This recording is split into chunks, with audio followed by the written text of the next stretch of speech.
when I first started using the washer and dryer here in the United States, nung inutusan ako maglaba ng aking amo, I don't know how to use it. Kasi sa atin, hand wash lang naman, di ba? So, kinakailangan akong turuan ng aking amo. Ida, this is how you do it. First, you put the clothes in the washer. Then, put the soap in it. And then, select the settings. Push the button to start, and that's it. It's easy. So, I put the clothes in the washer.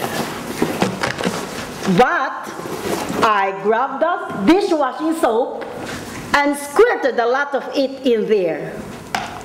Then, the washing machine started. Pauring sulong. It was moving towards me. So, I wanted it to stop. So, niyakap ko siya. Akala ko tapos na. Ito naman ngayon. Bula. Never-ending bula. Soap sounds are coming. Tapos, nung nilabas ko yung mga damit, what are these kids' clothes? What I put is all our adults' clothes. My gosh, they shrunk. Lumiit. Sa utak ko, walang pinagkaiba. Same use. To clean, hand wash, and washing machine. Eh di hamak namang mas maputi pa ang hand wash, di ba?